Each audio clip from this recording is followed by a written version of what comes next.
এই কিয়ামত আল্লাহর নবী বলেন, যেখানে আল্লাহ আমি নবীকে দুনিয়াতে পাঠিয়ে দিয়েছি, আমার মাধ্যমে আল্লাহ আমার উম্মতদেরকে নিয়ে কিয়ামত করবেন।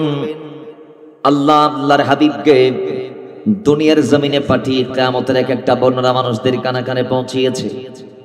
আপনি যদি তাকান কোরআনের দিকে, কোরআন আপনাকে বলবে ইকতারাবাতিস সাআ, আল্লাহ তোমাদের উপর অচিরে কিয়ামতকে দান করবে। কারণ আল্লাহর হাবিব রাহমাতুল লিল আলামিন দুনিয়াতে এসে ওয়ান শাক্কাল কামার, মদিনা ওয়ালা রাহমাতুল লিল আলামিন আসমানের চাঁদকে দুই টুকরা করে দিয়েছে। জোরে বলেন সুবহানাল্লাহ। কয়ের জন্য আল্লাহ বলছেন ইকতারাবাতিস সাআ, কিয়ামত অত্যন্ত সন্নিকটে। যেহেতু ওয়ান শাক্কাল কামার, আল্লাহর হাবিব দুনিয়া থেকে চাঁদকে দুই টুকরা করে দিয়েছে, তাহলে চন্দ্র দ্বিখণ্ডিত হওয়া, রাহমাতুল লিল আলামিনের আগমন, এগুলো কিয়ামতের আলামত। আর একটু জোরে বলেন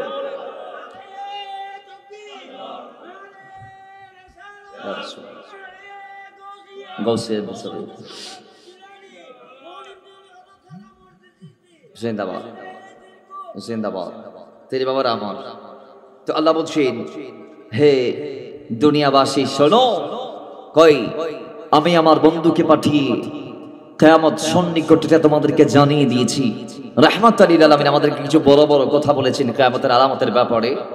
সেই 10টি বড় বড় আলামত সম্পর্কে আমরা ছোট্ট ছোট্ট করে বলে, দাজ্জাল সম্পর্কে একটু আমরা বিস্তারিত বলে, এরপর আমরা আমাদের নির্ধারিত আরো ছোট্ট ছোট্ট কিছু বিষয় আমাদেরকে বলতে বলেছেন আমাদের কমিটির ভাইয়েরা, সেদিকে আমরা যাবো। আসেন, আল্লাহর হাবিব বলেছেন কিয়ামতের 10টি বড় বড় আলামতের কথা, যে হাদিস সহিহ মুসলিমের মধ্যে এসেছে 2901 নং হাদিসে। হাদিসের রাবি হযরত হুযায়ফা ইবনুল আসিদ রাদিয়াল্লাহু তাআলা, তিনি বলছেন আল্লাহর নবী বলেছেন যে 10টি বড় বড় কিয়ামতের আলামত আছে। তার মধ্যে একটি হচ্ছে পৃথিবীর পূর্ব দিকে ভূমিধস, অর্থাৎ পৃথিবীর পূর্ব দিকে বড় একটি রাষ্ট্র মাটির নিচে আল্লাহ নিয়ে যাবে। এবং দ্বিতীয় আলামত পৃথিবীর পশ্চিম দিকে ভূমিধস, একেবারে গোটা একটি দেশকে আল্লাহ ঢুকিয়ে ফেলবেন। তৃতীয় আরব উপদ্বীপে ভূমিধস। চতুর্থ কি ধোঁয়া। পঞ্চম দাজ্জাল। ষষ্ঠ দাব্বাতুল আরব। সপ্তম হচ্ছে ইয়াজুজ মাজুজ। অষ্টম নং হচ্ছে পশ্চিম থেকে সূর্যোদয় করবেন আল্লাহ। এবং 9 নং হচ্ছে এডেনের ভূগর্ভ থেকে একটা আগুন বের হয়ে মানুষদেরকে তাড়িয়ে নিবে। এবং 10 নং হচ্ছে ঈসা ইবনু মারিয়াম দুনিয়াতে আসবে, আমাদেরকে সাহায্য করবে। জোরে বলেন সুবহানাল্লাহ। তাহলে আমরা এখান থেকে একটি যেই দুটি বড় বড় আলামত নিয়ে কথা বলবো, আর একটিকে বাদ দিব কারণ সময় নাই। একটা হচ্ছে দাজ্জাল। কথা বলেন কি? আর একটু জোরে বলি কি? আল্লাহ নবীর প্রত্যেকটা দোয়াতে যে দাজ্জালের ফিতনা থেকে উম্মতকে রেহানোর জন্য আল্লাহ নবী দোয়া করতেন, সেই ব্যক্তির নাম হচ্ছে দাজ্জাল। উনি কে? দাজ্জাল। এবং নবীজি বলেছেন এই দাজ্জালের ফিতনা মারাত্মক বড় ফিতনা। এবং নবীজি বলেছেন তোমরা 24 ঘন্টা আল্লাহর দরবারে ফরিয়াদ করো, আল্লাহ যেন তোমাদেরকে দাজ্জালের মুখোমুখি না করে। কারণ দাজ্জাল এমন মারাত্মক ফিতনা নিয়ে দুনিয়াতে আসবে যে কেউ চাইলেও মোটামুটি একেবারে পারফেক্ট ইমানের মালিক ছাড়া তার মোকাবেলা করা, মজবুত ইমানের মালিক ছাড়া কমজোর দুর্বল ইমানের মালিক যারা, এরা তার মোকাবেলা করতে পারবে। কারণ সে এক হাতে দেখাবে জান্নাত, আরেক হাতে দেখাবে জাহান্নাম।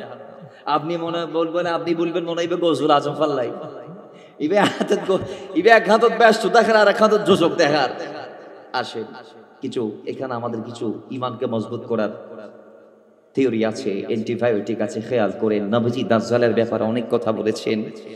তামিমদারির হাদিসটা আমরা শেষে বলবো। আগে একটু দাজ্জাল সম্পর্কে প্রাথমিক বেসিক। দাজ্জাল এক চোখ বিশিষ্ট, নাক লম্বা সরু এবং চুলগুলা একেবারে বিক্ষিপ্ত, লম্বা লম্বা, তার পায়ের প্যান্ডলি বাঁকা থাকবে। ওই দাজ্জাল একেবারে তার পেটটা মোটা চ্যাপ্টা হবে। এইভাবে অনেক কথা আল্লাহর হাবিব সাল্লাল্লাহু আলাইহি ওয়াসাল্লাম বলেছেন। সে দাজ্জাল দুনিয়াতে আসবে, 40 দিন থাকবে। কথা বলেন কয়দিন? আওয়াজ আসতে কয়দিন? আর একটু আসতে কয়দিন? 40 দিন দাজ্জাল দুনিয়াতে থাকবে। এবং ওই দাজ্জাল 40 দিন দুনিয়াতে স্থায়ী হবে। 40 দিনের মাথায় ঈসা ইবনু মারিয়াম এসে তাকে নিজের হাতে হত্যা করবে। কিন্তু সেই 40 দিনের ভিতর গোটা দুনিয়ার অবস্থান পরিবর্তন করে দিবে। কোটি কোটি মানুষকে বেঈমান করবে। কিভাবে? 40 দিনে এই পুরো পৃথিবী পরিভ্রমণ করার কথা আল্লাহর হাবিব বলেছেন। দাজ্জাল 40 দিনে গোটা দুনিয়া ভ্রমণ করবে। কেমনে সম্ভব? কয় দাজ্জাল প্রথম যে দিন দুনিয়াতে আসবে সেই দিনটা হবে 1 বছরের সমপরিমাণ লম্বা।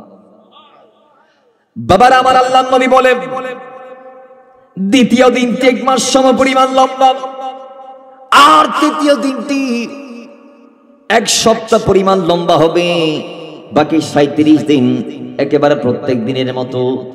এবার আল্লাহর নবী সাহাবায়ে কেরাম রাহমাতাল লিল আলামিন থেকে জানতে চাইলেন, একটু মুহাব্বতে দরুদ পড়ি, আল্লাহুম্মা।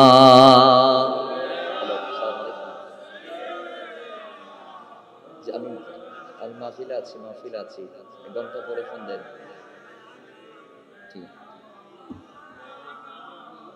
अरे यासिनी तोहा तुम्हारी लक़ब जानी, यासिनी तोहा तुम्हारी लक़ब जानी, नम मोहम्मद मोर पे मेरी रजदानी, नम मोहम्मद मोर पे मेरी रजदानी, यासिनी तोहा तुम्हारी लक़ब जानी, यासिनी तोहा तुम्हारी लक़ब जानी, नम मोहम्मद मोर पे मेरी रजदानी, नम मोहम्मद मोर।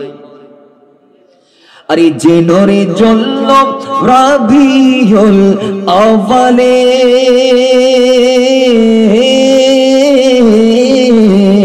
जिनोरे जल्लो रबीउल अव्वले, अजीबनी उम्मती गेल बोले, अजीबनी उम्मती गेल बोले, से नूरी देखे अबाक चाँद आसमानी, नम मोहम्मद मोर पे मेरी रजदानी, नम मोहम्मद मोर पे मेरी रजदानी। धरा यासरिबेर मूल्য ছিল না, নবীর কদমে সোনারি মদিনা, ধরা ইয়াসরিবের মূল্য ছিল না, নবীর ছোঁয়াতে সোনারি মদিনা, अरे चुमुके पाक कदम नूरानी, नम मोहम्मद मोर पे मेरी रजदानी, भर दो झोली मेरी सरकारे मदीना, भर दो झोली ताजदारे मदीना, लौटे घर मैं न जाऊंगा खाली, लौटे घर मैं ना। अरे जिंदगी बख्श दे बंदगी को, अब दीन हक की बाचारी, जिंदगी बख्श दे बंदगी को, अब दीन हक की बाचारी, अब दीन हक की बाचारी, वो मोहम्मद का प्यारा नवासा नवासा, मेरे आका का प्यारा नवासा, जिसने सजदे में गर्दन कटाली, यासिनी तोहा तुम्हारी लक़ब जानी, यासिनी तोहा तुम्हारी लक़ब जानी, नम मोहम्मद मोर पे मेरी रजदानी, नम मोहम्मद मोर। बाबा रामान अल्लाह नबी रहमत लिल आलामीन ডাক দিয়ে বলো উম্মত, ওই দাজ্জাল 40 দিনে গোটা দুনিয়া পরিভ্রমণ করবে, দুনিয়ার এমন একটা ইঞ্চি থাকবে না যেই জায়গায় দাজ্জাল কদম দিবে না। আল্লাহর নবী রাহমাতুল লিল আলামিনের সাহাবায়ে গভীর মনোযোগ খেয়াল করেন, নবীজির সাহাবায়ে কিরাম নবীজির কদমে প্রশ্ন ছড়ে, ইয়া রাসূলুল্লাহ, মদিনাওয়ালা আমরা জানতে চাই দাজ্জাল যেদিন আসবে আপনি নবীর নূরানী জবান থেকে বলেছেন সেই দিনটা 1 বছর সমপরিমাণ লম্বা হবে। ইয়া রাসূলুল্লাহ, ও নবী, আমরা জানতে চাই ওই দাজ্জালের আগমনের প্রথম দিন যেটা 1 বছর সমপরিমাণ লম্বা হয়ে যাবে, কিন্তু সূর্যটা অস্ত যাবে না, দিন যাবে, ঘন্টার পর ঘন্টা যাবে, 24 ঘন্টা চলে যাবে, 48 ঘন্টা চলে যাবে, কিন্তু সূর্যাস্ত যাবে না। ইয়া রাসূলুল্লাহ, আমরা জানতে চাই সেই দাজ্জালের আগমনের একদিন যেটা 1 বছর সমপরিমাণ লম্বা হয়ে যাবে, রাসূল সেই দিন আমরা নামাজ কয় দিনের পড়ব আমরা জানতে চাই। আল্লাহর নবী রাহমাতাল লিল আলামিন ডাক দিয়ে বলে, সাহাবারা শোনো, ওই একদিনে তোমাদেরকে হিসেব করে 1 বছরের নামাজকে পড়তে হবে। জোরে বলেন সুবহানাল্লাহ। তাহলে দাজ্জাল আগমনের ওই প্রথম দিনটা যেটা 1 বছর সমপরিমাণ লম্বা হবে, সেটাতে আপনাকে টাইম মেইনটেইন করে করে ওই একদিনে 1 বছরের নামাজ আপনাকে আদা করতে হবে। দ্বিতীয় দিনে 1 মাসের নামাজ আপনাকে আদা করতে হবে। তৃতীয় দিনে 1 সপ্তাহের নামাজ আপনাকে আদা করতে হবে। চতুর্থ থেকে 40তম দিনগুলো একদিনের মতো থাকবে, কোনো নোকসান জিয়াদত যোজন বিয়োজন হবে, কম বেশি হবে। তাহলে এবার আসেন, ওই দাজ্জাল দুনিয়াতে এসে মানুষদেরকে একদিক দিয়ে নাজাত দেখাবে, আর একদিক দিয়ে আযাব দেখাবে। মাথায় রাখবেন, আল্লাহর হাবিব বলছেন, এই উম্মতরা দাজ্জালের মুখোমুখি যদি তোমরা হয়েও যাও, সেই যদি তোমাদেরকে জান্নাত দেখাই আর জাহান্নাম দেখাই, তাহলে তোমাদের উচিত হচ্ছে দাজ্জালের হাত থেকে জান্নাত না নিয়ে জাহান্নাম নিয়ে নাও। কেন?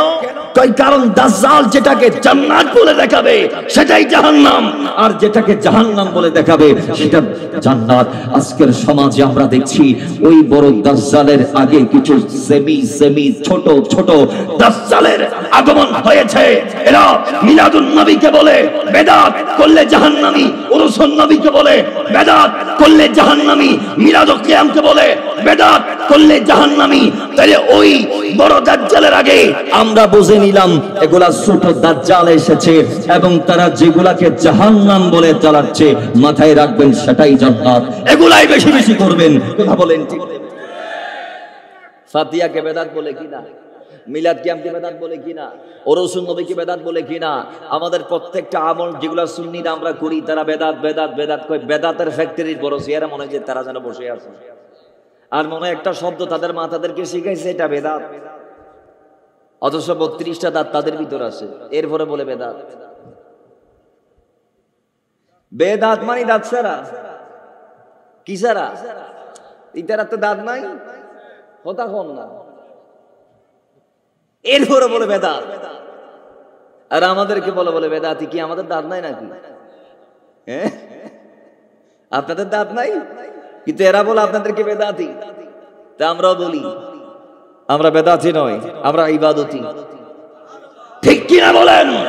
আমরা বেদাতি নই, আমরা মাজার পূজারি নই, আমরা সুন্নি, আমরা সুফি, আমরা হানাফি, আমরা কাদেরি, আমরা আজকেও আছি, গত শতাব্দীতেও ছিলাম, এর আগের শতাব্দীতেও ছিলাম।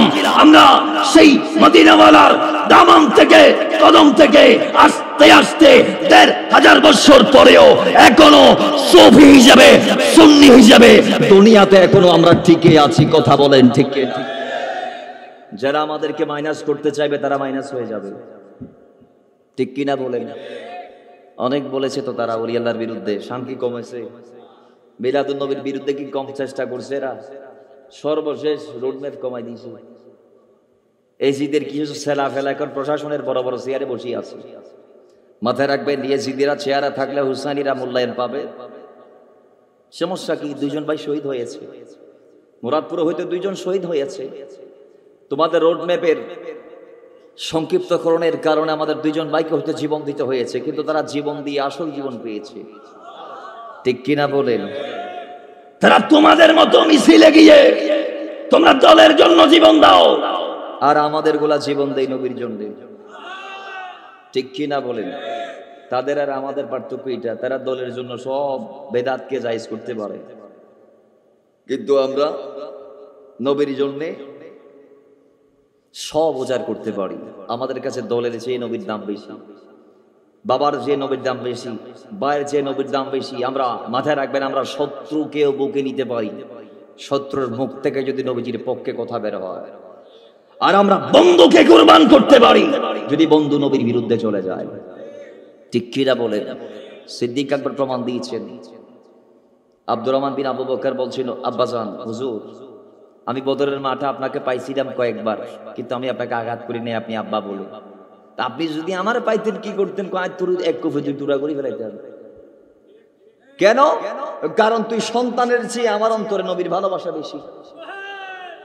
আমরা সেই সিদ্দিক আকবর উত্তর শুনি, যিনি একেবারে নরম তরবিয়তের ছিলেন, সিদ্দিক আকবর। তিনি বলছেন আমি তোরে পাইলে,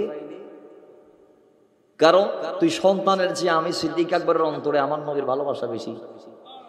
সুবহানাল্লাহ জোরে বলবেন না? আর একটু জোরে। আমরা তো সেই সিদ্দিক আকবরের উত্তর শুনি। আল্লাহ আমাদেরকে কবুল করুন। তো মুহাব্বতে দরুদ পড়ে আল্লাহুম্মা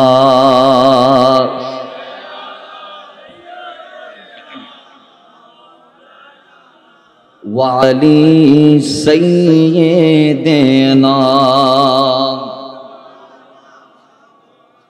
বাবার আমার, আল্লাহ নবী রাহমাতুল লিল আলামিন একটি হাদিস ইমাম মুসলিম রাদিয়াল্লাহু তাআলা সহিহ মুসলিমের মধ্যে কোট করেছেন। হযরতে ফাতেমা বিনতে কাইস বলেন, আমি আল্লাহর নবীর পিছনে নামাজ আদায় করলাম। আমি ছিলাম মহিলাদের কাতারের মধ্যে। আল্লাহর নবী নামাজ শেষ করে আমাদেরকে ডাক দিয়ে বলে, আজকে তোমরা বাড়িতে যাবা না, আজকে আমি নবী তোমাদেরকে বসার জন্য বলেছি, কারণ আমি মদিনাওয়াল আজকে তোমাদের সাথে গুরুত্বপূর্ণ তথ্য শেয়ার করব। জোরে বলেন, আর একটু জোরে বলেন। ইয়া রাসূলুল্লাহ, জিন্দাবাদ জিন্দাবাদ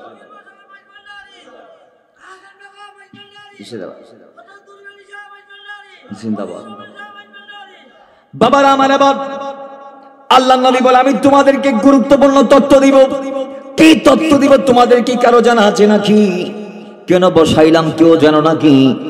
আল্লাহ নবী রাহমাতুল লিল আলামিন এবার বলে, আমি যখন বললাম, ফাতেমা বিনতে কাইস বলে, আল্লাহ নবী যখন বলেছে কেন ডাকলাম, কেন বসাইলাম, তোমাদের কি জানা আছে? সবাই বলে, না ইয়া রাসূলুল্লাহ, আমরা জানি না, আল্লাহ রাসূল ভালো জানে। সুবহানাল্লাহ। আল্লাহ নবী বলে, কই আমি তোমাদেরকে একটা সংবাদ দেওয়ার জন্য, আজকে তোমাদেরকে আমি একটা তথ্য দেওয়ার জন্য বসতে বললাম, সেটা কি তোমরা জানোনি? কই তামিমদারি ছিল একজন খ্রিস্টান, সে একটু আগে আমার কদমে আসলো, কলমা পড়লো, মুসলমান হলো। সে আমাকে চমৎকার কিছু দাজ্জালের ব্যাপারে তথ্য দিয়েছে।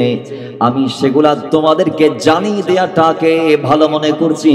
এটা জানিয়ে দেওয়ার জন্য মদিনাওয়ালা রাহমাতুল লিল আলামিন তোমাদেরকে বসতে বলেছি। জোরে বলেন সুবহানাল্লাহ। কই তামিমদারি বলে, ইয়া রাসূলুল্লাহ, আরবীর দুটা গোত্র লাকম এবং জুজাম, ওই দুই গোত্রের 30 জন ব্যক্তিকে আমি সাথে নিয়ে আমি ভূমধ্য সাগর পার হচ্ছিলাম। আরব সাগর পেরিয়ে আমি অনেক দূরে চলে গেলাম। যাইতে যাইতে যাইতে যাইতে যাইতে যাইতে দুর্যোগপূর্ণ আবহাওয়ার কারণে আমরা পথ হারিয়ে ফেললাম। আমাদের নৌকার আমাদের অন্তরালে নাই, আমাদের নোঙ্গর ফেলার জায়গা আমরা পাই নাই। মাঝ সাগর আমরা কোথায় যাব? সাগরের ঢেউয়ের সাথে সাথে খেলতে খেলতে আমরা আমাদেরকে 10 থেকে 15 দিন, 1 মাস পর্যন্ত এইভাবে আমাদের নৌকাটা পুরো সাগরের এদিক থেকে ওদিকে, ওই দিক থেকে এইদিকে ঘুরতে ঘুরতে ঘুরতে ঘুরতে অনেক দিনের মাথায় একটা আমাদের নৌকাটা একটা ওই নদীর মাঝখানে দ্বীপ আছে না, সারিকুতি পানি মাঝখান দিয়ে এখানে ফারত দিলে ওদের লীলা এখানে দিয়ে যায় তিয়াই ইয়া রাসূলুল্লাহ এরা লাম্মি লামানোর পর হঠাৎ করে আরা দেই গুসুর লম্বা বিশিষ্ট ব্যক্তি জীবের তুনে এত গণ উলিবের সামনের মুখখন নাম ভিজনের সাইড খন্ডা নারা নদীর নসিনি আরা বই ভাই গিয়ে ইয়া রাসূলুল্লাহ ইন্ডিলে ব্যক্তি তো আল্লাহর সৃষ্টি জগৎ তারা রতিতে ন দেহি তুই আরে বেরে দেহির লানত দি ফেলাই তোমার উদ্দি আল্লাহ লানত খন্ডিলে মানুষ তো খন্ডিলে প্রাণী অনেক প্রাণী দেখি প্রাণী হলোর মুখ সামনে তাহে এটা তোমার মুখ খন্ডান ফিট খন্ডান আরা দেই না পারি বুঝিস না পারি তোমার উদ্দি আল্লাহ লানত তুই তোমার পরিচয় দাও আর আরে তখন নিবে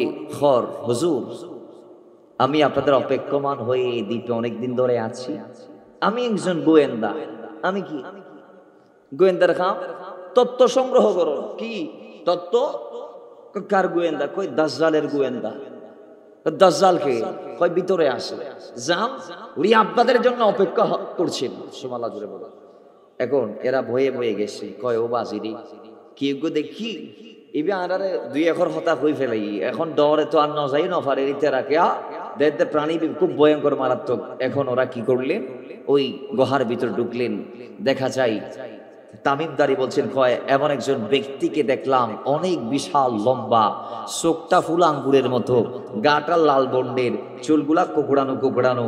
ইয়া রাসূলুল্লাহ, ওই ব্যক্তির দুটা হাত গর্দানের সাথে আল্লাহ শিকল দিয়ে বেঁধেছেন, দুটা পাকে আল্লাহ একটার সাথে আরেকটাকে একেবারে জোড়া করে শিকল দিয়ে আবদ্ধ করেছেন, এবং ওই শিকল গোলা গুহার বিভিন্ন চারপাশে আবার টাঙ্গানো আছে। শুধু তাকে বেঁধে আল্লাহ খামচু করে নাই, সে যেন গুহার থেকে বের হতে না পারে, এই জন্য গুহার চারপাশে আবার ওই শিকল গোলা দিয়ে আল্লাহ টেনে রেখেছেন তাকে। তারে এবার দাজ্জাল কয় আমি তোমাদের জন্য অধীর আগ্রহ নিয়ে বসে আছি, আমি তোমাদের থেকে কিছু সংবাদ সংগ্রহ করব, তোমরা আমাকে সত্য সত্য উত্তর দিবা। তোমরা কারা? আমরা কিছু আরবের ব্যক্তি। এখানে কেন?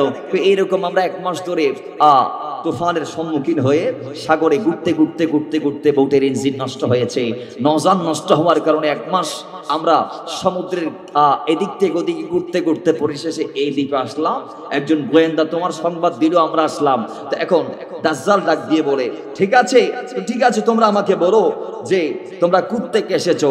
কয় আমরা আরব উপদ্বীপ থেকে এসেছি।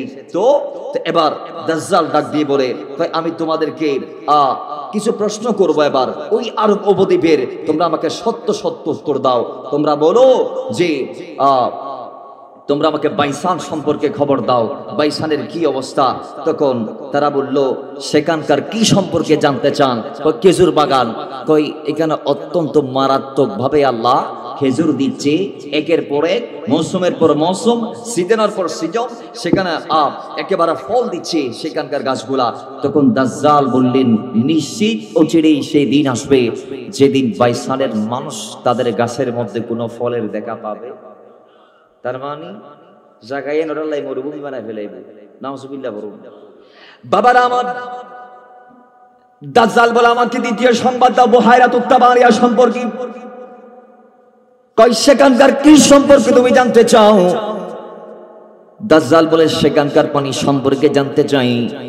মানুষ যারা ছিল সেই সময় তারা বলে, তামিমদারি আল্লাহর হাবিবকে বলছেন ইয়া রাসূলুল্লাহ, আমরা বললাম বুহায়রাতুত তাবারিয়ার মধ্যে অত্যন্ত চমৎকার পানি আছে, সেখানে প্রচুর পরিমাণ পানি, এখনো পর্যাপ্ত পানি আছে যেগুলো মানুষ খাই শেষ করতে পারে না। দাজ্জাল বলে চিরেই বুহায়রাতুত তাবারিয়া শেষ হয়ে যাবে, পানি শূন্য হয়ে যাবে, সেখানকার লোকেরা পানি না খেয়ে মরবে। দাজ্জাল এবার ডাক দিয়ে বলে তোমরা আমাকে জুগার ঝর্ণা সম্পর্কে বলো। তখন তারা উত্তর দিচ্ছে প্রচুর পানি, অচিরেই সেদিন আসবে। দাজ্জাল বলছে অচিরেই সেদিন আসবে সেখানকার মানুষ চাষাবাদ করার জন্য 1 ফোঁটা পানি ওই ঝর্ণার থেকে পাবে, 1 ফোঁটা পানিও পাবে না, অচিরেই সেদিন আসবে। এখন তারা বলতেছে কয় এখন আমাদেরকে আবার ওই দাজ্জাল বলতেছে লাস্ট একটা প্রশ্ন, কই নবী উম্মি যিনি তিনি কি চলে আসছে? দাজ্জালেরও আমার নবীর খবর আসে না, নাই রাখে কি রাখে না? বাবার আমার তামিমদারি বলি, আমরা বললাম ইয়া রাসূলুল্লাহ আপনার সম্পর্কে এই কথা যে ও দাজ্জাল ওই নবী চলে আসছে, তার নবুয়তের জাহির তিনি শুরু করে দিয়েছে, এবং তার পার্শ্ববর্তী সাথীদের অত্যাচার তিনি সহ্য করতে না পেরে মক্কার জমিন থেকে মদিনায় হিজরত করেছে। হিজরতের 1 বছরের মাথায় ওই ওনার আত্মীয় স্বজন যেগুলো মক্কার মধ্যে ছিল তারা নবীর বিরুদ্ধে যুদ্ধ করেছে, অস্ত্র ধরে তারা বদরের প্রান্তরে এসেছে। দাজ্জাল বলে কে বিজয় হয়েছে তোমরা বলে দাও। তারা বলে আল্লাহর হাবিব বিজয় অর্জন করেছে। এবার দাজ্জাল বলে তাদের উচিত ছিল আল্লাহর নবীর বিরুদ্ধে না গিয়ে মদিনাওয়ালার কদম ধরে বসে থাকা। জোরে বলেন সুবহানাল্লাহ। দাজ্জাল বলে তখন তোমাদের থেকে শুনলাম, এবার আমি তোমাদেরকে জানাচ্ছি আমি দাজ্জাল। আমি দাজ্জাল এবার বলতেছে আমি আছিরে আল্লাহ আমার বাঁধন খুলে দিবি, আমি মুক্ত হব, গোটা দুনিয়া পরিভ্রমণ করব, গোটা দুনিয়া আমি দেখব, মানুষদেরকে আমি হকের দিশে দেব। এবং সেই দাজ্জাল দুনিয়াতে কিয়ামতের সন্নিকটেই আসবে। 10টি বড় আলামতের একটি হচ্ছে দাজ্জালের আগমন। সেই দাজ্জালের সে দুনিয়ার মানুষদেরকে এমন ভাবে জাহান্নামিক বানাবে যে নবীজি বলেছেন একেবারে গোটা দুনিয়ার প্রায় ম্যাক্সিমাম মানুষ দাজ্জালের অনুসারী হয়ে যাবে। সেই সময় একজন ইমানদারের সাথে দেখা হবে, নবীজি বলেছেন তার ব্যাপারে এইভাবে যে সে বলবে হাদিসে রাসূল আমি পড়েছি তুমি দাজ্জাল। তার কপালের মধ্যে স্পষ্ট কাফারা লেখা থাকবে, কিন্তু ইমানদার ছাড়া বেঈমান এটা পড়তে পারবে? লেখা এটা থাকবে কিন্তু ওই চোখ দিয়ে দেখবে না, কারণ ভিতরে ঈমান নাই। এজন্য তিনি কাফেরকে চিনবে না, না চিনে তার হাতে হাত দিবে, জান্নাতের আশা করবে, জান্নাতের আশায় জাহান্নাম খরিদ করবে। ঠিক কি না? কারণ নবীজি বলেছে তার ডান হাতে যে জান্নাত থাকবে সেটা জান্নাত নয়, সেটা জাহান্নাম। সেটা কি? আওয়াজ দিয়ে বলে সেটা কি? জাহান্নাম। নবীজি আমাদেরকে সেই দাজ্জালের ফিতনা থেকে রক্ষা চাওয়ার জন্য আল্লাহর দরবারে ফরিয়াদ করতে বলেছে। এবং কিয়ামতের আগে আল্লাহ ঈসা ইবনে মরিয়মকে পাঠিয়ে সেই দাজ্জালকে আল্লাহ হত্যা করে আমাদেরকে মুক্তি দিবে। এখন ঈসা নবী এসে দাজ্জালকে তো মারবে, কিন্তু এরপরে যারা দুনিয়াতে আসবে পৃথিবীর এমন কোন কারোর সাধ্য নাই তাদের মোকাবেলা করার। তারা কারা? তারা ইয়াজুজ মাজুজ। কোরআনে পাকে অসংখ্য বর্ণনা এসেছে যাদের ব্যাপারে। বাবার আমার ইয়াজুজ মাজুজ আসবে, তাদের সৃষ্টির ব্যাপারে অসংখ্য কথা। অনেকে বলে তারা আদম নবীর আওলাদ, কোন কোন মুফাসসিরগণ এইভাবে বলেছেন আদম নবীর একবার স্বপ্নদোষ হয়েছে, সেই স্বপ্নদোষের কারণে রব্বে কারীম ইয়াজুজ মাজুজকে পয়দা করেছে। আল্লাহর হাবিব তাদের আধিক্যতার ব্যাপারে এমন ভাবে বলেছে, এমন ভাবে বলেছে কয় 190 জন হবে ইয়াজুজ মাজুজ। কয়জন? 100, কিছু কিছু বর্ণনা 99 জনের কথা আসছে। তার মানে কিয়ামতের আগে তাদের আধিক্য এমন ভাবে বেড়ে যাবে। এখন আপনাদের প্রশ্ন, এখনো কি তারা দুনিয়াতে আছে? হ্যাঁ, এখনো আছে। কোথায়? আল্লাহ তাদেরকে আমাদের থেকে হাইড রেখেছে। আমাদের থেকে কিভাবে? কই হযরতে যুলকারনাইন গোটা দুনিয়ার বাদশা ছিলেন। ইসলামী সালতানাতে দুজন ওয়াইল্ড ওয়াইড বাদশা ছিলেন। একজন হচ্ছে হযরতে সুলাইমান আলাইহিস সালাম, আরেকজন হচ্ছে যুলকারনাইন। আল্লাহ যাদেরকে গোটা দুনিয়ার কর্তৃত্বভার দিয়েছিলেন, সুবহানাল্লাহ জুড়ে বলবেন। এখন তারা উভয়জন গোটা দুনিয়া সাইর করেছে, মানুষদের কাছে কাছে গিয়েছে, সমস্যা জিজ্ঞেস করেছে, সমাধান করার চেষ্টা করেছে। আমাদের সমাজও বিভিন্ন প্রতিনিধি আছে না নাই? রাজা আছে না নাই? এরা কিন্তু আমাদের ঘরে ঘরে আসে না। আমাদের মনের কথাগুলো চাইলেও তাদের সাথে বলতে পারি না। যে বডিগার্ড, যে গাড়ির বহর, এমন অবস্থা প্রধানমন্ত্রী যে রাস্তা দিয়ে যাবে, একজন ডেলিভারি রোগী মারা গেলে ওই রাস্তা দিয়ে তাকে পার হইতে দিবে, জোরে বলে দিবে। এরকম মারাত্মক প্রধানমন্ত্রী আমাদের দেশের গোলা। অথচ আমরা বিদেশের বড় বড় ব্রিটেনের রাষ্ট্রপতিকে দেখি, প্রধানমন্ত্রীকে দেখি, সে লোকাল বাসে চলাফেরা করছে, লোকাল ট্রেনে চলাফেরা করছে মানুষের সাথে, সরকারি হাসপাতালে গিয়ে চিকিৎসা সেবা নিচ্ছে। ঠিক কি না? আর আমার দেশের একজন ফাতি নেতার বউয়ের অসুস্থতা বেড়ে গেলে তাকে সিঙ্গাপুর নিয়ে যাইতে হয়। ঠিক কি না? অথচ আমার দেশের ডাক্তার গত সপ্তাহে দেখলাম এমন একটি গলার বড় টিউমারের অপারেশন করেছে। সে বলছে আমার লাইফ এটা সবচেয়ে বড় অপারেশন। একজন হিন্দু ডক্টর, দীর্ঘ 12 ঘন্টা। কয় ঘন্টা? আর একটু আসতে, দীর্ঘ 12 ঘন্টা। অথচ ওই রোগীর সন্তানারা তার বাবাকে বিভিন্ন রাষ্ট্রে নিয়ে গেছে। বিদেশি ডাক্তাররা এত বড় রিস্ক নেই নাই, কিন্তু আমার দেশের ডাক্তার আলহামদুলিল্লাহ আল্লাহ তাকে ক্ষমতা দিয়েছেন, মেধা দিয়েছেন। সেই মেধা খাটিয়ে, সেই ক্ষমতাকে কাজে লাগিয়ে 12 ঘন্টা অপারেশনের মাধ্যমে তিনি সফল হয়েছে। এটা কত বড় অপারেশন! হিন্দু ডাক্তারের এই গুটো সাক্ষাৎকার আমি দেখছি ভাইয়া, তিনি কেঁদে দিছে হিন্দু ডক্টর, এটা কেঁদে দিছে একেবারে। এরপরে আরেকটা গেছে আরো বড়, তিনারাই মুখ থেকে শুনছি। তাহলে আমার দেশের যোগ্য ডক্টর আছে না নাই? কিন্তু তারা মূল্যায়ন পাচ্ছে না বিদেই তারাও বিদেশে চলে যাচ্ছে। ঠিক কিনা বলেন? আল্লাহ আমার দেশের মানুষদেরকে, দেশের মাটিকে, মানুষকে কদর করার তৌফিক দান করুন। আল্লাহ আমাদের দেশকে ফুলে ফলে সাজিয়ে দিক, আমিন পড়েন। আমার দেশে কি রত্ন ভান্ডার আছে আপনি জানেন? আপনি তো আমার দেশের 1 ইঞ্চি মাটিকে নিয়ে কোনোদিন গবেষণা করেন নাই। আপনি যে চট্টগ্রামের মাটিতে আছেন, এর নিচে আল্লাহ পাকের মহামূল্যবান রত্ন ধন ভান্ডার, এখানে সব খনিজের সব এখানে আল্লাহ দিয়ে দিয়েছে। এই জন্য পশ্চিমা বিশ্বরা এটাকে মেরে দিতে চায় বারবার। আপনি দেখেন না, পার্বত্য চট্টগ্রাম নিয়ে যুগে যুগে ষড়যন্ত্র হয়েছে, এখনো থামি নাই, এখনো চলতেছে। ঠিক কি না? আওয়াজ দিয়ে বলি ঠিক কি না? আল্লাহ আমাদেরকে দেশের কদর করার তৌফিক দান করুন। আমরা আমাদের মাতৃভূমির 1 ইঞ্চি মাটি কাউকে ছেড়ে দিতে চাই? আওয়াজ দিয়ে বলি চাই। বাবার আমার, সেই ইয়াজুজ মাজুজের ব্যাপারে কোরআনে পাকের মধ্যে এসেছে বাদশা যুলকারনাইন তিনি একদিন এক জায়গার মধ্যে গেলেন, সেখানকার কিছু মানুষ তার সামনে জড়ো হলো, জিজ্ঞেস করলেন তোমাদের কি খেদমত করতে পারি? তারা ডাক দিয়ে বলে হুজুর বাদশা সাহেব, আপনার কদম আমাদের একটি আরজি, সেটা হচ্ছে যে আপনি আমাদেরকে একটু সাহায্য করুন। যে ইয়াজুজ মাজুজ নামে কিছু জাতি আছে পাহাড়ের ভিতরে, তারা মাসে কয়েকবার করে আমাদের এখানে লোকালয়ে এসে হামলা করে সবগুলা কেড়ে নিয়ে যায়। জোরে বলি নাউজুবিল্লাহ। হুজুর তারা এত স্ট্রং, আমরা তাদের সাথে পারি না, হাতের বাড়ি মারি আমাদের পুরাই দেয়। সুবহানাল্লাহ, জোরে বলি।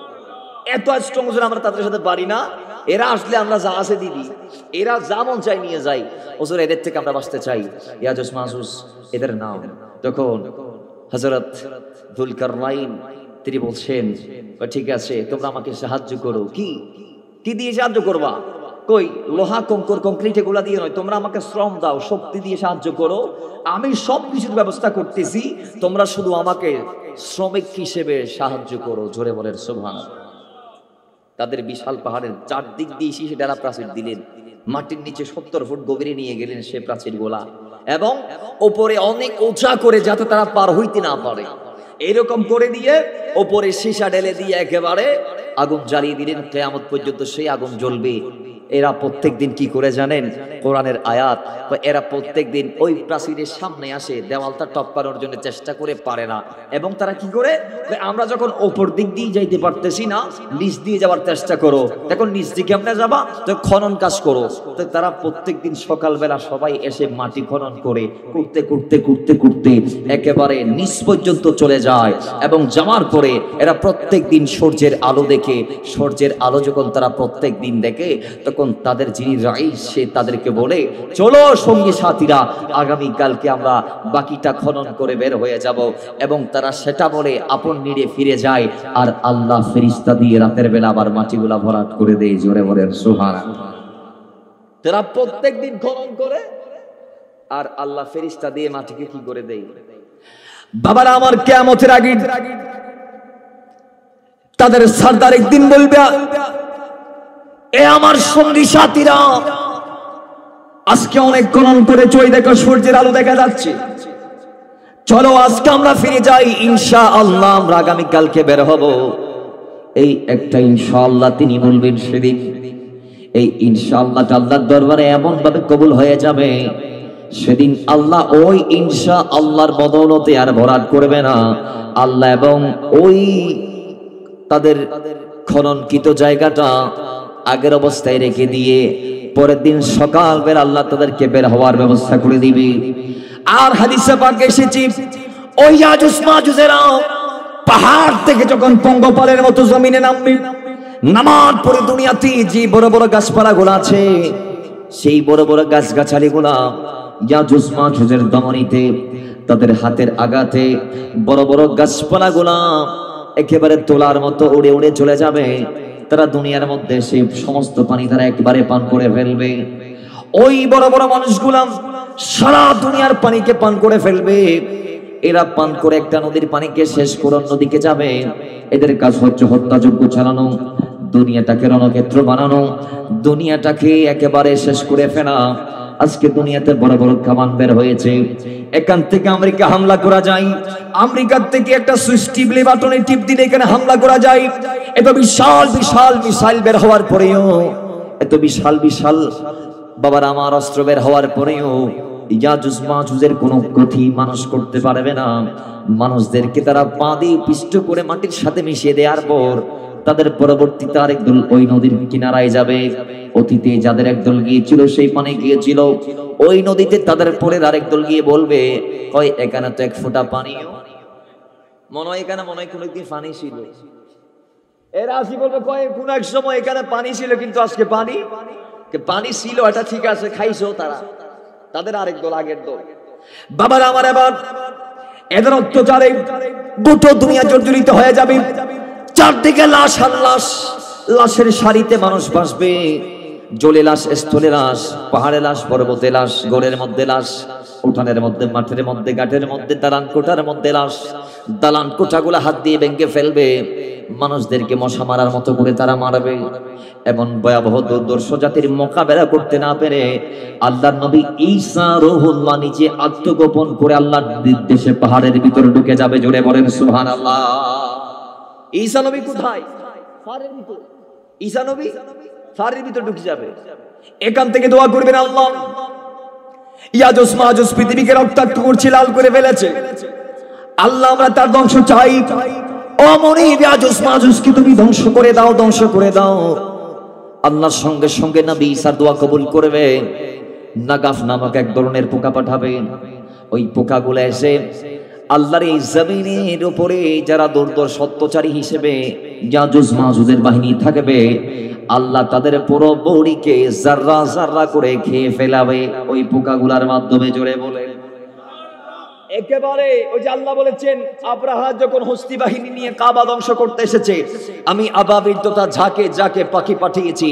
মাথায় রাখবেন, আবাবিল মানে পাখির নাম নয়, আবাবিল মানে ঝাঁকে ঝাঁকে, তাইর মানে পাখি।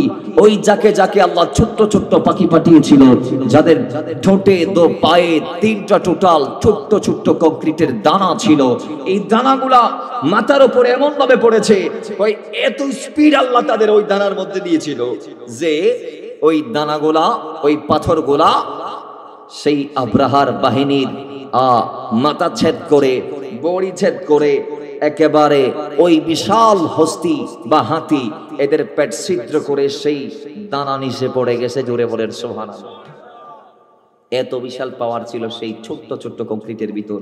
কই এভাবে আল্লাহ নাগাফকে, এই পোকাগুলাকে আল্লাহ এমন পাওয়ার দিবে যে এরা এসে ইয়াজুজ মাজুজের পুরো বাহিনীকে খেয়ে ফেলবে। পঙ্গপাল চিনেন আপনারা? পঙ্গপালের কাম কি? দান দান খাই ফেল, ফাতা খাই ফেল। আফ্রিকার বিভিন্ন দেশে পঙ্গপাল হামলা করে তাদের ওই শস্য ক্ষেতগুলাকে একেবারে মিসমার করে দেয়, নাস্তানাবুদ করে দেয়, ধ্বংস করে দেয়, হালাক করে দেয়। ওই রকম কে ফেলবে? ইয়াজুজ মাজুজকে ওই রকম ছিদ্র ছিদ্র বানায় ফেলবে। এখন আল্লাহর নবী ঈসা রুহুল্লাহ দেখবেন ইয়াজুজ মাজুজের সবাই মারা গেছে, বিরাট বিরাট লম্বা লম্বা লাশ। এখন এমন দুনিয়াতে ক্রাইম থাকবে না সেই সময়, যে ক্রাইম দিয়ে এই বিশাল বিশাল দেহগুলা অন্য কোথাও নিয়ে যাওয়া যাবে। তখন ঈসা নবী কি করবে? কয় আবার দোয়া করবে। কি বাবার আমার ঈসা নবী দোয়া করবে, আল্লাহ আমি আবার দোয়া করছি, আমাদের সাধ্য না এদেরকে এই জায়গা থেকে অন্য জায়গায় নিয়ে যাওয়ার। আল্লাহ তুমি এদেরকে নিয়ে যাও, আমাদের অন্তরালে নিয়ে যাও। এদের শরীর থেকে এমন তেল বের হয়েছে, যেই তেলে পুরো পৃথিবী লবণাক্ত হয়েছে, পুরো পৃথিবীর একেবারে ভারসাম্যহীন হয়ে গেছে। আল্লাহর হাবিব বলেন তাদের গায়ের চর্বিকে, তেলকে, জমিনের পোকামাকড় গুলা মজবুত শক্তিশালী হয়ে যাবে। এই ধরনের তেল বের হবে ইয়াজুজ মাজুজের বডি থেকে। আল্লাহর নবী সাইয়্যিদিনা ঈসা রুহুল্লাহ আবার দোয়া করবে, আল্লাহ তোমার দরবারে ফরিয়াদ জানাচ্ছি মালিক, আল্লাহ এদেরকে আমাদের থেকে দূরে নিয়ে যাও, পৃথিবীটাকে পবিত্র করে দাও। আল্লাহ তখন এক ধরনের বিশাল বিশাল পাখি পাঠাইবে। এই পাখিগুলা ইয়াজুজ মাজুজের বডিগুলাকে ধরে সাগরের মধ্যে নিক্ষেপ করে জমিনটাকে পবিত্র করে দিবে। বাবার আমার, এইভাবে আল্লাহ রব্বুল ইজ্জত সেই ইয়াজুজ মাজুজ থেকে আমাদেরকে বাঁচাইবে। তো বোঝা গিয়েছে ওই কিয়ামতের আগে আল্লাহর এই জমিনের মধ্যে থাকাটা যেমন তেমন সহজ কাজ হবে না, অত্যন্ত কঠিন কাজ হবে। এবার আল্লাহর নবী বলে, ওই সময়ে তুমি যদি তোমার ঈমানটাকে নিয়ে কবরে যাইতে চাও, তুমি যদি তোমার ঈমান আর আমলের হেফাজতটা করতে চাও, তাহলে দুটা চারটা জিনিস তোমাকে দিয়ে যাচ্ছি। নাম্বার 1, তারাকতু ফিকুম আমরাইন লান তাদিল্লু মা ইন আখাযতুম বিহিমা কিতাবাল্লাহ ওয়া সুন্নতি। আরেক হাদিসের মধ্যে এসেছে কিতাবাল্লাহ ওয়া ইতরাতি আহলা বাইতি।